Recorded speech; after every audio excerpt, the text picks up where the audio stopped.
Você já parou para pensar até onde a humanidade pode ir? Até onde a gente consegue construir, viver, existir? A gente se acostuma com a nossa rotina, com o nosso clima, com a nossa cidade. Mas, e se eu te dissesse que existem lugares nesse planeta que desafiam tudo o que a gente considera normal? Cidades construídas onde a natureza parece gritar aqui não. Lugares onde viver é um teste diário de resistência, adaptação e, por que não, teimosia. Esqueça o seu bairro tranquilo. Esqueça o trânsito da sua cidade. Hoje a gente vai embarcar numa jornada pelos cantos mais extremos do nosso mundo urbanizado. Vamos visitar cidades congeladas a temperaturas que fariam um urso polar tremer. Escalar até o topo do mundo para conhecer gente que vive onde o ar mal existe e suar a camisa em lugares tão quentes que o asfalto derrete. Prepare-se para conhecer construções que parecem desafiar a gravidade, comunidades que florescem nos ambientes mais hostis e descobrir como o ser humano, com sua incrível capacidade de adaptação, conseguiu fincar bandeira nos lugares mais improváveis da Terra. Você acha que conhece os limites? Vem comigo que eu vou te mostrar que a realidade pode ser muito mais extrema e fascinante do que a ficção. Fica ligado, porque essa viagem vai mudar a sua perspectiva sobre o que é possível. E para começar nossa expedição pelos extremos, que tal a gente dar um pulinho ali na Sibéria? Mas não é qualquer lugar da Sibéria, não. Estamos falando de lugares onde o frio não é só uma estação do ano. É um estado permanente de ser, um personagem principal na vida de quem mora lá, moldando cada aspecto do dia a dia, desde a forma como se constrói uma casa até o que se come no jantar. Primeira parada: Yakutsk. Já ouviu falar? É simplesmente a cidade grande mais fria do mundo. E quando eu digo grande, é grande mesmo, com mais de 300 mil habitantes. Imagina só, uma metrópole inteira onde, no inverno, a temperatura média fica na casa dos 40 graus negativos. Sim, você ouviu direito, menos 40. Em dias mais animados, pode chegar a menos 50, menos 60 graus Celsius. É tão frio que usar óculos na rua pode ser perigoso. A armação de metal pode congelar instantaneamente e grudar na sua pele. É o tipo de frio que transforma o vapor da sua respiração em cristais de gelo que tilintam no ar, um fenômeno que os locais chamam de o sussurro das estrelas. Mas como é que tanta gente vive assim? Bom, a vida em Yakutsk é uma aula magna de adaptação e engenharia contra o frio. As casas e prédios são construídos sobre palafitas profundas de concreto que vão de 9 a 15 metros para baixo. Isso não é por causa de água, mas para evitar que o calor dos edifícios derreta o permafrost, aquele solo que fica permanentemente congelado por centenas de metros de profundidade. Se o permafrost derretesse embaixo da construção, o chão viraria um pântano e tudo desabaria. É uma fundação essencial para manter a cidade de pé. E a rotina? Bom, esqueça deixar o carro na rua no inverno. A maioria tem garagens aquecidas, e mesmo assim, muitos motoristas deixam o motor ligado o dia inteiro se precisam sair, porque se desligar, a bateria congela, os pneus endurecem e viram quadrados, e o óleo vira uma pasta grossa. Ligar o carro de novo pode exigir maçaricos e muita paciência. As crianças, elas têm regras específicas. Geralmente abaixo de menos 45 graus Celsius, as aulas para os menores são suspensas. E mesmo quando podem sair, o tempo de brincadeira na rua é curtíssimo, uns 15, 20 minutos no máximo, e super agasalhadas com camadas e mais camadas de roupa, incluindo as tradicionais botas Valenque de feltro, e casacos e chapéus de pele. E o mercado? É uma visão surreal. No mercado ao ar livre de Yakutsk, os peixes são vendidos congelados, tão duros que ficam expostos em pé como se fossem esculturas. Carne também, tudo em blocos de gelo. Não precisam de freezer, a própria cidade é um. E mesmo com tudo isso, Yakutsk é um centro vibrante, capital da República de Sakha, ou Yakutia, uma região vasta e rica em recursos naturais, principalmente diamantes, ouro e gás natural. Existe até um complexo turístico chamado Reino do Permafrost, uma caverna de gelo com esculturas e atrações, mostrando que eles abraçaram essa identidade congelante. A galera lá não só sobrevive, como tem orgulho da sua capacidade de prosperar nesse frio todo, mantendo suas tradições culturais do povo Sakha vivas. Achou Yakutsk extrema? Então segura aí, porque a gente vai ainda mais fundo nesse freezer siberiano, para lugares onde a palavra frio ganha outra dimensão. Vamos para Oymyakon e Verkhoyansk. Essas duas não são cidades grandes, são vilarejos com poucas centenas ou pouco mais de 1000 habitantes, mas disputam acirradamente o título de lugar habitado mais frio da Terra, o chamado Polo do Frio do Hemisfério Norte. Pensa num frio que congela até pensamento. Em Oymyakon, um vale cercado por montanhas que represam o ar gelado, já registraram a temperatura oficial surreal de menos 67,7 graus Celsius em 1933. E há registros não oficiais ainda mais baixos. Existe até um monumento comemorando essa marca. É o tipo de frio que faz o mercúrio dos termômetros congelar. Por isso, usam termômetros de álcool. Canetas param de funcionar porque a tinta congela. Baterias perdem a carga em minutos. Dizem que até o cuspe congela em pleno ar antes de cair no chão. Verkhoyansk não fica muito atrás, com invernos igualmente brutais e uma amplitude térmica absurda. No verão, as temperaturas podem passar dos 30 graus positivos, enquanto no inverno despencam para abaixo de 60 graus negativos. É uma das maiores variações de temperatura do planeta. A vida nesses lugares é essencial. A dieta é hipercalórica, baseada em carne de rena e cavalo-peixe, muitas vezes consumido cru e congelado, a famosa estroganina e sopas quentes. Plantar qualquer coisa é um desafio imenso, limitado a poucas semanas no verão. Leite é vendido em blocos congelados. Água encanada é um luxo raro e complicado. Muitos dependem de buscar água em blocos de gelo de rios ou usar caminhões-pipa especiais. Os banheiros, muitas vezes, são casinhas do lado de fora porque manter um sistema de esgoto funcionando nesse frio é quase impossível. E mesmo assim, as pessoas vivem lá, há gerações, com suas tradições, suas escolas, que também fecham em temperaturas extremas, sua rotina adaptada a um mundo branco e congelante, onde a natureza dita as regras de forma implacável. É quase poético, não acha?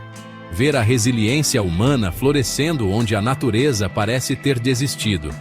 É um lembrete poderoso da nossa capacidade de encontrar um lar, de criar comunidade e cultura, nos lugares mais inóspitos e gelados do nosso planeta. Saindo do frio congelante da Sibéria, nossa próxima parada nos leva a um extremo completamente diferente. Que desafia a própria biologia humana, a altitude. E quando eu falo altitude, não é aquela cidadezinha na serra que você visita no fim de semana para curtir um friozinho. Estou falando de viver literalmente com a cabeça nas nuvens, num lugar onde cada respiração é um esforço consciente e o horizonte é dominado por picos nevados e gelo eterno. Bem-vindos a La Rinconada, no Peru. Guarde bem esse nome, porque essa cidade, ou melhor, esse assentamento caótico e pulsante, detém um recorde impressionante e assustador. É o lugar habitado permanentemente mais alto do mundo. Imagina só, acordar, trabalhar, viver a mais de 5.100 metros acima do nível do mar. Para ter uma ideia mais clara, isso é mais alto que o Monte Blanc, o pico mais elevado dos Alpes. É quase a altura do acampamento base do Everest. O ar lá em cima é tão rarefeito, tão fino, que contém cerca de 50% menos oxigênio do que a gente está acostumado aqui embaixo, no nível do mar. Só de chegar lá, A maioria das pessoas despreparadas já sente os efeitos brutais do soroche, o mal da altitude, dor de cabeça latejante, náusea, vômito, tontura, fadiga extrema. O corpo simplesmente grita por oxigênio. Mas então vem a pergunta óbvia: por que diabos alguém escolheria viver num lugar assim? Tão inóspito, tão desafiador para a própria vida?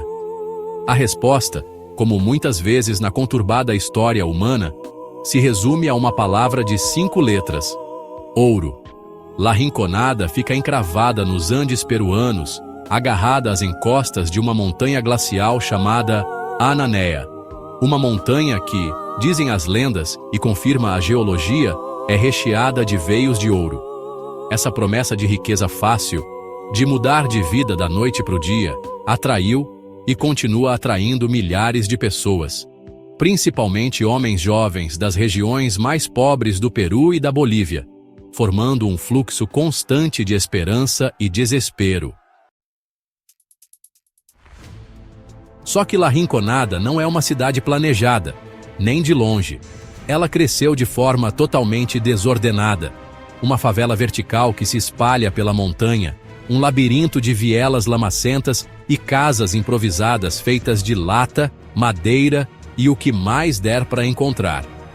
Muitas dessas casas não têm o básico do básico, sem saneamento, sem água encanada. A água vem de fontes contaminadas ou do derretimento do gelo também poluído. Sem sistema de coleta de lixo, que se acumula pelas encostas. E com eletricidade precária e muitas vezes clandestina. E para completar o cenário, o frio é cortante. Sim, altitude extrema também significa frio intenso, com temperaturas frequentemente abaixo de zero. E a paisagem é dominada pela lama, pelo lixo e pelas cicatrizes da mineração. O trabalho nas minas é brutal e perigoso. Os túneis são instáveis, escavados de forma artesanal, muitas vezes sem segurança nenhuma. Acidentes são comuns, e o sistema de pagamento é um dos mais cruéis que existem, conhecido como cachorreio. Os mineiros trabalham de graça por cerca de 25 a 30 dias do mês para os donos das concessões. Apenas nos últimos dias do mês eles podem minerar por conta própria e ficar com todo o ouro que encontrarem. É uma loteria macabra.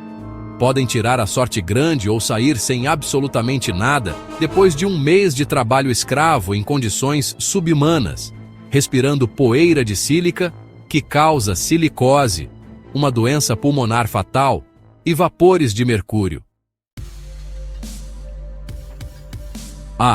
O mercúrio. Esse é outro fantasma que assombra La Rinconada.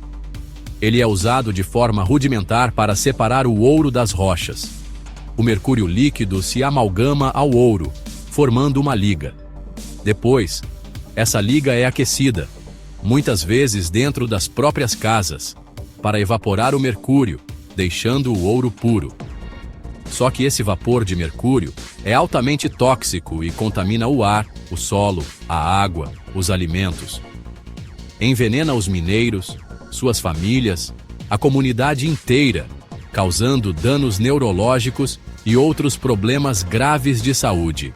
A poluição por mercúrio desce a montanha e contamina rios e lagos, como o Titicaca, afetando ecossistemas e outras comunidades.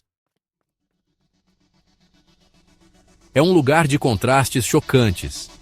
De um lado, a beleza estonteante e imponente dos Andes, os glaciares brilhando ao sol. Do outro, a miséria humana, a degradação ambiental, a violência. A cidade tem fama de ser sem lei, com altos índices de criminalidade e pouca presença do Estado. E a desesperança. A esperança dourada que atrai tanta gente se choca com uma realidade dura, marcada pela pobreza extrema, pela exploração, pela poluição e pelos riscos constantes à saúde. Não é à toa que a expectativa de vida por lá é assustadoramente baixa, girando em torno dos 35 a 40 anos. Viver em La Rinconada Não é só lutar contra a falta de oxigênio e o frio, é lutar diariamente contra um sistema cruel e um ambiente que parece testar os limites da resistência humana a cada segundo. La Rinconada nos obriga a questionar: até onde vale a pena ir em busca de um sonho de riqueza? Que preço, humano e ambiental, estamos dispostos a pagar pelo ouro? É um espelho cru e desconfortável da nossa sociedade, um assentamento que flutua perigosamente entre o céu e o inferno, um testemunho sombrio da nossa capacidade de adaptação, mas também das consequências devastadoras de uma busca desenfreada por recursos nos ambientes mais extremos e frágeis do nosso planeta. Depois de congelar na Sibéria e sentir a falta de ar nos Andes, que tal a gente mudar radicalmente de cenário e ir para onde o calor não dá trégua, onde o sol parece ter um contrato de exclusividade e as temperaturas fazem qualquer verão brasileiro parecer uma brisa fresca de outono? Vamos conhecer lugares onde viver significa travar uma batalha diária contra o calor extremo, onde a sombra é um artigo de luxo e o ar condicionado é tão vital quanto a água. Nossa primeira parada nesse tour escaldante nos leva a um lugar quase mítico pelo seu calor: Dallol, na depressão de Danakil, Etiópia. Esse lugar não é exatamente uma cidade hoje em dia. É mais uma cidade fantasma, um antigo assentamento minerador de potássio abandonado. Mas Dallol detém um recorde impressionante, o de lugar habitado com a maior temperatura média anual já registrada no planeta. Pensa só. A média das temperaturas máximas diárias, o ano inteiro, ficava consistentemente acima dos 41 graus Celsius. E a média geral anual, incluindo noites, era de 34,6 graus Celsius. Mas o que choca mesmo são as máximas, que frequentemente passam dos 45 graus, 50 graus. É um calor seco, implacável, numa paisagem que parece de outro planeta, uma das áreas geologicamente mais ativas da Terra, com fontes termais ácidas borbulhantes, geysers de sal, vulcões e formações minerais em tons surreais de amarelo, verde e laranja. Viver e trabalhar ali, como fizeram os mineradores no início do século XX, era um desafio constante, não só pelo calor infernal, mas pela própria natureza volátil e tóxica do lugar. É um vislumbre de como seria viver num forno geológico. Saindo da África, vamos para os Estados Unidos, mais especificamente para o Vale da Morte, na Califórnia. O nome já diz tudo, né? Esse deserto inóspito, uma vasta bacia abaixo do nível do mar, detém o recorde oficial da temperatura do ar mais alta, já registrada na superfície da Terra, de forma confiável, absurdos 56,7 graus Celsius, medidos em Furnace Creek, em 10 de julho de 1913. Embora não seja uma cidade densamente povoada, existem pequenas comunidades, hotéis e pontos de apoio por lá, como Furnace Creek e Stovepipe Wells, que atendem principalmente turistas e funcionários do Parque Nacional. Imagina viver num lugar onde, no verão, temperaturas acima de 50 graus Celsius são rotina. O asfalto pode literalmente amolecer e grudar nos pneus. Placas de metal ficam tão quentes que podem causar queimaduras ao toque, e qualquer atividade física ao ar livre durante o dia se torna extremamente perigosa, com risco real de hipertermia e desidratação severa. A vida ali exige adaptação extrema.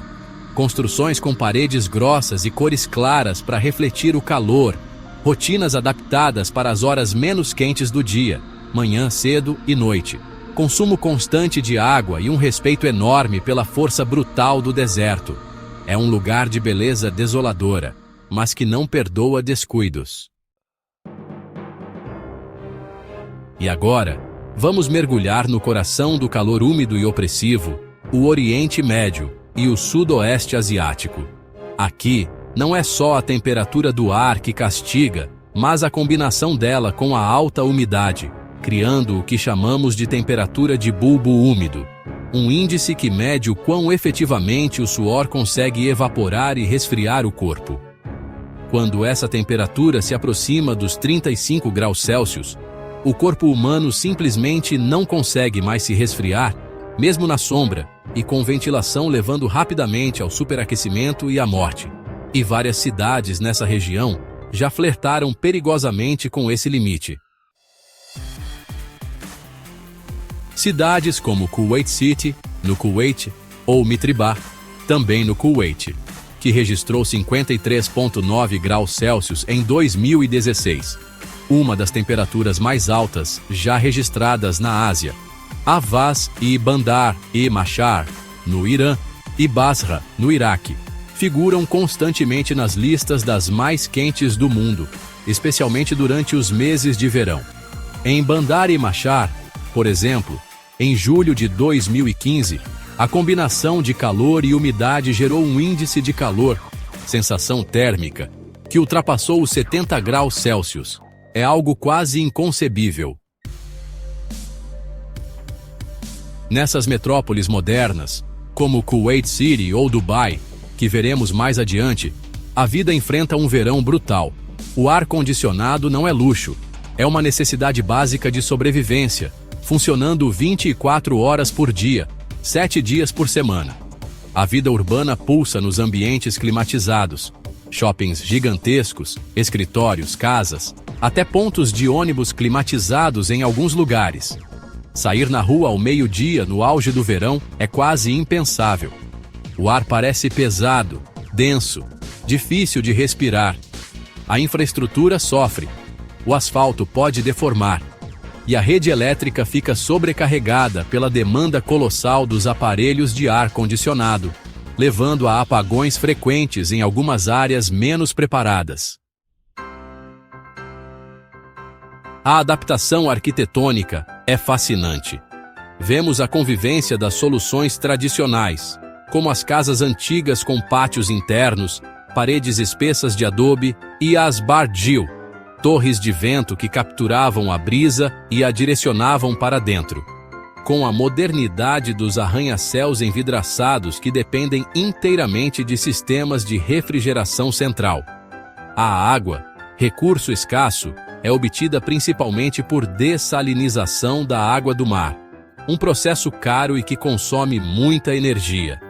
A vida ao ar livre acontece principalmente à noite, quando as temperaturas amenizam um pouco, e os parques e calçadões ganham vida. Esses lugares nos mostram outro lado da resiliência e da engenhosidade humana, a capacidade de não só sobreviver, mas de construir sociedades complexas, ricas e tecnologicamente avançadas nos ambientes mais quentes e áridos do nosso planeta. É a tecnologia e a riqueza, muitas vezes vinda do petróleo, permitindo criar bolhas de conforto e normalidade em meio a um forno a céu aberto. Mas olha só, também levanta questões urgentes sobre sustentabilidade, consumo de energia, desigualdade. Afinal, nem todos têm acesso igual ao ar-condicionado ou à água, e a vulnerabilidade crescente dessas regiões às mudanças climáticas, que prometem tornar esses extremos ainda mais extremos. Só que sabe, os extremos urbanos não se limitam apenas ao termômetro marcando temperaturas surreais ou à altitude que rouba o fôlego. Existem cidades e comunidades que desafiam a lógica pela sua localização improvável, pela forma como foram construídas, ou por simplesmente existirem em lugares onde você jamais esperaria encontrar vida humana organizada, quanto mais uma cidade inteira. Que tal a gente começar indo para a Austrália, para o meio do nada, literalmente? Conheça Coober Pedy, a autoproclamada capital mundial da Opala. Vista de cima, parece só uma paisagem desértica e poeirenta, pontilhada por montes de terra e alguns edifícios esparsos. Mas o segredo, a alma de Coober Pedy, está embaixo da terra. Sim, estima-se que mais da metade da população viva em dugouts, casas subterrâneas escavadas nas colinas de arenito. Por quê? Duas razões principais. Primeiro, o clima infernal do Outback australiano, com temperaturas que podem passar dos 45 graus durante o dia no verão e cair drasticamente à noite. Segundo, porque a cidade nasceu e vive da mineração de opala, a pedra preciosa colorida encontrada em abundância na região. Então, os primeiros mineradores e depois os moradores tiveram uma ideia genial e prática. Por que não aproveitar as escavações das minas ou criar novas para viver? O resultado é um mundo subterrâneo fascinante, com casas confortáveis. A temperatura subterrânea é constante, em torno de 23 a 25 graus o ano todo.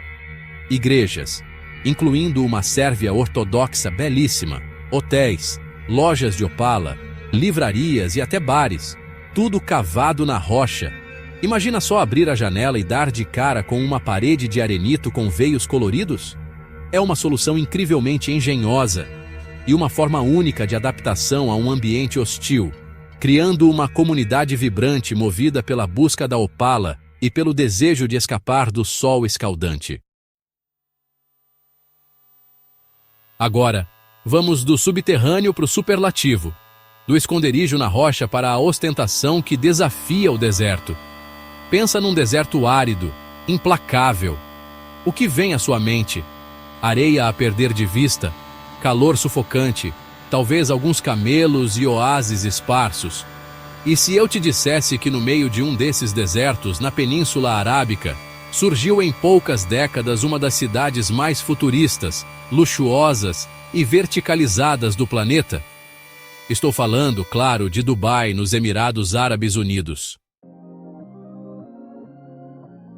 Quem vê fotos de Dubai nos anos 60 ou 70, custa a acreditar, era pouco mais que uma vila de pescadores e comerciantes de pérolas, um porto modesto às margens do Golfo Pérsico. Hoje, impulsionada pela riqueza do petróleo e por uma visão ambiciosa de se tornar um hub global de negócios, turismo e luxo, Dubai é uma metrópole cintilante, um oásis de concreto, aço e vidro que rasga os céus com arranha-céus icônicos, como o Burj Khalifa, o prédio mais alto do mundo, ilhas artificiais gigantescas em formato de palmeira, como a Palm Jumeirah, e de Mapa Mundi, como The World Shoppings colossais com pistas de esqui indoor. Sim, esquiar com neve de verdade enquanto lá fora faz 45 graus. Hotéis de 7 estrelas e uma arquitetura que parece ter saído diretamente de um filme de ficção científica. Dubai é o extremo da ambição humana sobre a natureza, a prova de que, com dinheiro, tecnologia e mão de obra, muitas vezes em condições controversas, é possível transformar radicalmente uma paisagem, construir e manter uma cidade desse porte, com milhões de habitantes, a maioria expatriados, jardins verdejantes, campos de golfe e fontes d'água dançantes, no meio de um dos desertos mais quentes e com escassez hídrica do mundo, exige uma quantidade colossal de recursos, energia, principalmente para ar-condicionado e dessalinização da água e planejamento logístico. É um exemplo impressionante de como a engenharia e o capital podem criar um centro urbano, vibrante e cosmopolita, onde, teoricamente, seria quase impossível. Claro, essa transformação meteórica também levanta questões cruciais sobre sustentabilidade, pegada de carbono, consumo de recursos, desigualdade social e o futuro de um modelo tão dependente de combustíveis fósseis e de condições climáticas cada vez mais extremas. Mas não dá para negar, Dubai é um fenômeno urbano extremo, um testemunho do desejo humano de não apenas ocupar, mas de dominar e remodelar os ambientes mais desafiadores. E a lista de lugares improváveis não para por aí. Que tal pensarmos no isolamento extremo? Bem-vindos a Tristan da Cunha, um pequeno arquipélago vulcânico no meio do Atlântico Sul, considerado o lugar habitado mais remoto do mundo. A cidade principal, Edinburgh of the Seven Seas, abriga menos de 300 habitantes. todos descendentes de uns poucos colonos originais. O vizinho mais próximo? A ilha de Santa Helena, a mais de 2.400 quilômetros de distância. Não há aeroporto. O acesso é feito apenas por barco, numa viagem que leva vários dias a partir da África do Sul. E as visitas são raras e dependem das condições do mar. A vida lá é comunitária, baseada na agricultura de subsistência, na pesca de lagosta e na venda de selos postais. É um microcosmo humano vivendo num isolamento quase total, um teste de autossuficiência e resiliência contra a vastidão do oceano. Ou então, vamos para o extremo norte, Longyearbyen, na ilha de Spitsbergen, arquipélago de Svalbard, Noruega. É a cidade, ou assentamento, mais setentrional do mundo com mais de 1.000 habitantes. Fica bem acima do Círculo Polar Ártico. Lá, eles enfrentam a noite polar, aquela escuridão total por meses, e o sol da meia-noite, luz do dia 24 horas por meses. O permafrost onipresente obriga que todas as construções sejam sobre palafitas, e até os canos de água e esgoto correm por fora, em estruturas elevadas e aquecidas, para não congelarem ou afundarem no solo instável. É obrigatório andar armado fora da área urbana por causa do risco de encontrar ursos polares. E tem leis curiosas. É proibido morrer em Longyearbyen. Como o solo é congelado, os corpos não se decompõem, então pessoas muito doentes ou idosas são geralmente enviadas para a Noruega continental. É uma cidade internacional, focada em pesquisa, mineração, que está em declínio, e turismo ártico, um posto avançado da humanidade no topo do mundo. E poderíamos citar ainda as cidades construídas em encostas absurdamente íngremes, agarradas às montanhas como se desafiassem a gravidade.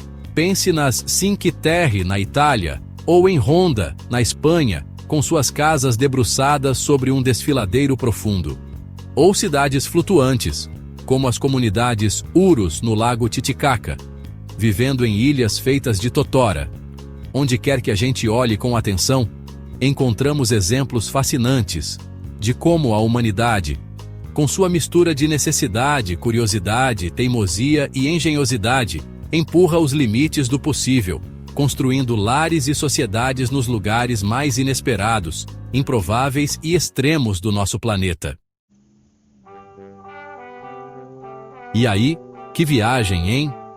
Do frio paralisante da Sibéria ao calor sufocante do deserto, da altitude onde o ar some às cidades escondidas debaixo da terra.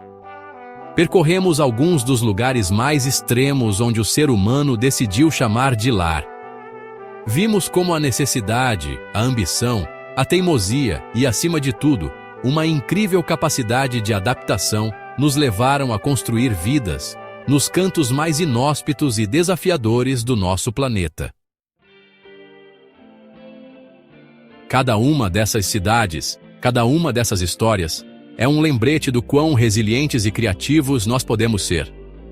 Seja enfrentando temperaturas que congelariam a alma, a falta de oxigênio que rouba o fôlego, ou um sol que parece querer derreter o mundo, a gente encontra um jeito. A gente constrói, a gente adapta, a gente vive. Se você curtiu essa viagem pelos extremos urbanos do nosso planeta, não esquece de deixar aquele like esperto aqui no vídeo, porque isso ajuda demais o canal a crescer e a trazer mais conteúdos como esse para você. E claro, se ainda não é inscrito, tá esperando o quê? Clica aí no botão de inscrever-se e ativa o sininho para não perder nenhuma das nossas próximas aventuras. Muito obrigado pela sua companhia nessa jornada incrível. Espero te ver no próximo vídeo. Um grande abraço e até lá!